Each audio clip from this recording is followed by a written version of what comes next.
Guten Tag, WAP. This is Mr. Liniger. Let's make history today as we go over Unit 4, Day 10. We're going to finish World War II today, talking about the home front. But let's get started with our daily punishment. What did the sushi say to the bee? Wasabi. What's up, bee? Wasabi. Key terms for today: total war, comfort women, the Holocaust, the United Nations, the Nuremberg trials, and the final solution. We're going to go over the reasons why the Allies won World War II, the home front during World War II, and diplomacy and international organizations after World War II. World War II, the home front is going to be fought using total war. Almost all the nations are going to use total war. Total war is how the country will use all forms of society, all aspects of society to win the war. So an example of that economically is like the factories that make cars start making tanks. They start drafting people to fight the war. They start rationing so the food can go to the soldiers. They have women work in the factories since the men are fighting. Those are all parts of World War II, of total war.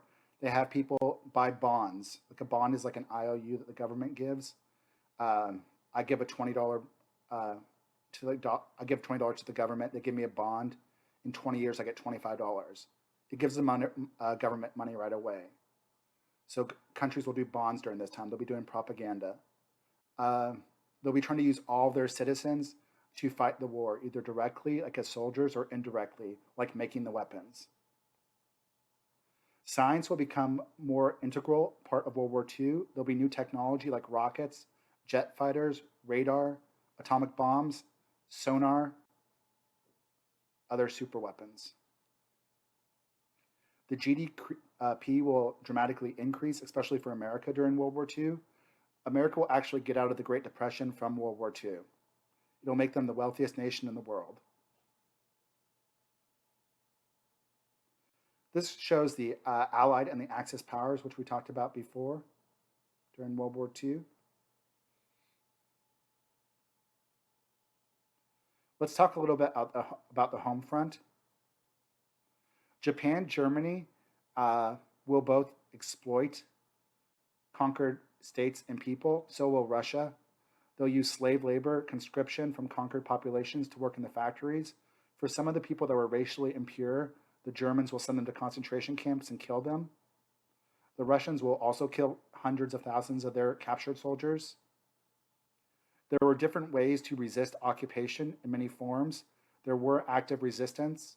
Like in France, it was conquered, but there was resistance. Same thing with Yugoslavia. Assassination, sabotage. There was also passive resistance, giving information to like intelligence groups, refusing to submit. Let's talk about how the prisoners of war were treated in each country. For the most part, the Western Allies treated the prisoners of war well. The British and the Americans did. The Russians and the Germans and the Japanese treated them horribly. They did not follow international law.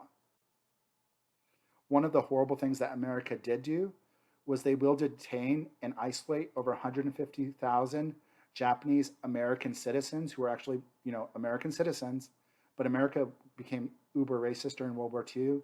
They thought that Japanese American citizens had dual loyalty, that they would stab America in the back. One of the big propagandists for this, who was super racist against the Japanese, was Dr. Seuss. And because some Americans, like in California, were afraid that the Japanese would attack America, they're going to put the Japanese Americans in concentration camps. It's one of the worst things we've done in our history.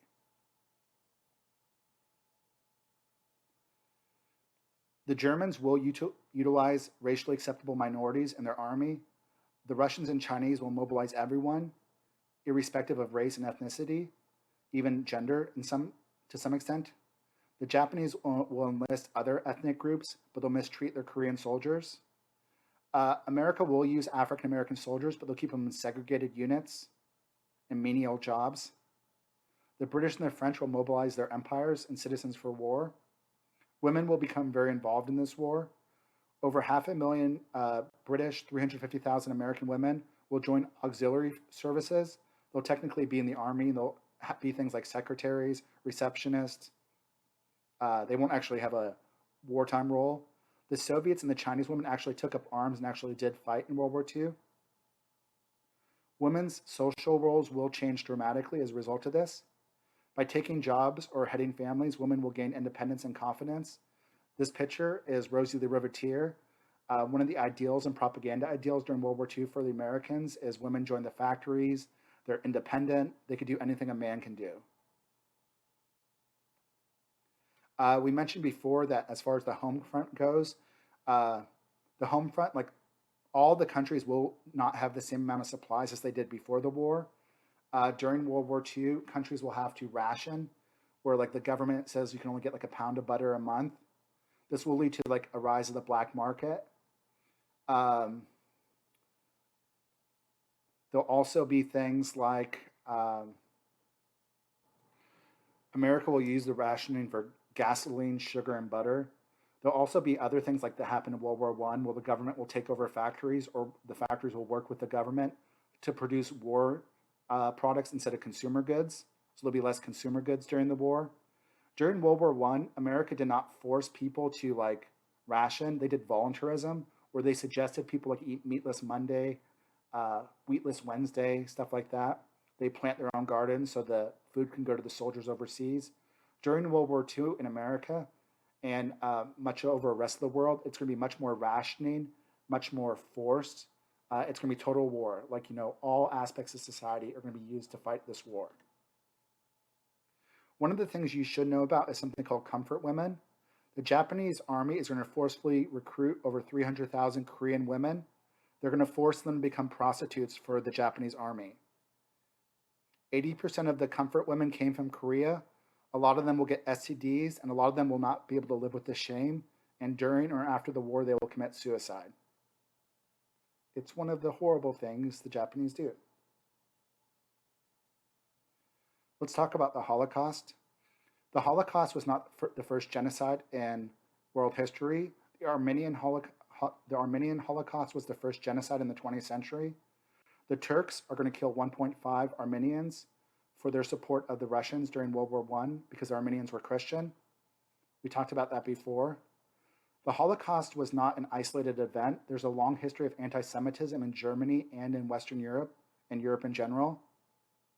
At first, the Nazis will encourage Jewish immigration. We talked before about some of their anti-Semitic policies earlier in a couple of videos. Once they conquered Poland and parts of Eastern Europe, they got even more Jews, and they're going to make a plan in the Wannsee Conference to slaughter all the Jews and try to kill all the Jews in Europe. This is called the final solution. They will also try to kill other people, gypsies, communists, homosexuals. Jewish people will fight back. Before the Jews were killed, a lot of times they were put into a certain part of a city called the ghetto, and then they would be left in these basically horrible conditions where a lot of them were starving, until eventually they were shipped to these concentration camps, these death camps where they would be executed on a massive scale, like in Auschwitz. So, like, you know, you'd have all these Jews in Warsaw, then they would be sent to this concentration camp. They'd be separated. Some of them would be used as slave labor. The ones that are too sick would be sent to the gas chambers, and then their bodies burned up. And then eventually the other ones that were working in the slave camps would be killed also. In the Warsaw Ghetto Uprising, there was a lot of Jews there. They realized they're going to die anyway. They're going to rise up. They're going to actually take back most of the city until the Germans sent an army there in 1944, and they defeat the Jews there. The Jews fight to almost the last man, and they are all killed. In World War II, 5.7 million Jews will be killed. More than 2 million Poles will be killed. 98% of Gypsies will be murdered. There are other examples of genocides. Democides are government-based things. Like this is what Stalin did, Mao, Pol Pot. This is what happened in Zaire, Congo. Hitler killed like 12 million people total. Like not like war from war, but like Hitler altogether killed like 12 million people from starvation and from the Holocaust. Stalin killed like 20 to 30 million, and Mao Zedong killed like 50 million. Other genocides like Rwanda and Sudan based on ethnicity and tribal loyalty. You have ethnic cleansing, where one ethnic group is forcing another ethnic group out of the country, and that caused mass violence as well. That happens after World War II in Bosnia, Kosovo, and Iraq. Let's lastly talk about international organizations, which we will get back to later on. After World War II, this is going to be an era of international cooperation. NGOs are going to be created. An NGO is a non-governmental organization. It's an organization that spans through multiple countries, that has a humanitarian purpose, that serves a function for society. An example of an NGO is Red Cross, which gives aid to people in war. An example is Greenpeace, which is an environmental one. Amnesty International focuses on human rights. One of the problems that led to World War II was the League of Nations was weak. It had no army, and America never joined it. During World War II, FDR and Churchill will decide they're going to create a new organization that will be more powerful, that will be able to maintain international peace and security. This is going to be called the United Nations, and it will be created in 1941. The United Nations is going to create a lot of little things. It creates the Commission of Refugees, the World Health Organization, which focuses on health and disease for societies. It focuses on educational goals. They're going to eradicate smallpox and other diseases. The WHO will decrease child mortality, increase in female literacy. There's going to be a focus on human rights, universal human rights in the United Nations. They create the UN Universal Declaration of Human Rights. It forbids slavery, torture, discrimination. It guarantees basic rights and freedoms. After World War II, both the major war criminals, the Nazis and the Japanese, are going to be tried for crimes against humanity, for violating international law. The big trial against the Nazis are going to be the Nuremberg trials. They're going to be tried for starting a war, for the final solution. And like Hitler had killed himself, some of the other leaders had killed themselves also, but the rest of the major Nazi leaders will be tried. Some of them will be executed. Some of them will be given long jail sentences. Some people think that the Nuremberg trials were victor's justice because America, and specifically Russia, even America with their city bombings, violated international law as well. But obviously you're not going to try the winners. So, it's the winner trying the loser. There will be permanent courts created in The Hague in the Netherlands for war criminals. So after World War II, if they capture a war criminal, they could be tried by an international court. All right, guys, that's all I have for today. Next unit, the rest of this unit is going to really be about internationalism. We will start talking about the Cold War the next two videos, but really, this whole international organization, global universal rights, is going to be a pretty big deal for the rest of this unit. I will talk to you later. Until next time, deuces. Deuces, deuces.